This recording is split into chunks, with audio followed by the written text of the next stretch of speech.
On a rain-affected second day, Somerset built well on their advantage against Championship rivals Nottinghamshire. These are the highlights. Resuming on 316 for 5, Somerset had to wait patiently for the clouds to disperse before Xander de Brain and Peter Trigo could resume their partnership. It was Trigo who, as is his wont, picked up the pace from the start with some great shots. He's having a terrific season with the bat.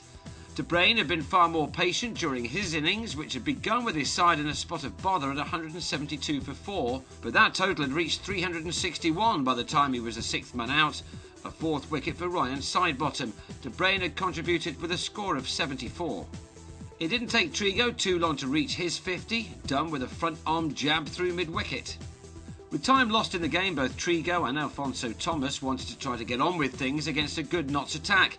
Batting bonus points would have been on their mind too. Thomas went for 6 to Elam before Max Waller was next out, trapped in front to Sidebottom as he finished with figures of 5 for 106. That made it 389 for 8, but a couple of lusty blows from Andy Caddick took the score to 400, and having passed that mark and getting the necessary batting points, Justin Langer declared on 401 for 8, with Trigo unbeaten on 66. Nottinghamshire's batsmen were left in a bit of a pickle. With time lost, chances of them gaining victory in this important game were already going to be tough, so they had to go in with the mentality of just having to bat for some time, and that's something they've been unable to do of late.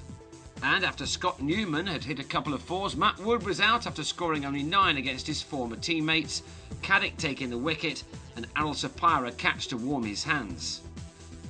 The decision to promote Paul Franks up the order to number 3 didn't work as he edged Charles Willoughby behind for 4, leaving Notts on 37 for 2. Newman on loan from Surrey to try to boost a Nottinghamshire top order which hasn't got going at all this summer, was then joined by Adam Vogers, and the pair looked to see their side through to the close on an even keel. But the Australian did exactly what Wood had done earlier and was gone for 10 at 73 for 3. Night watchman Sidebottom used up the rest of the deliveries as Notts closed on 77 for 3 with Newman on 46. Their target on day 3 has to be to reach 252 to avoid the follow-on.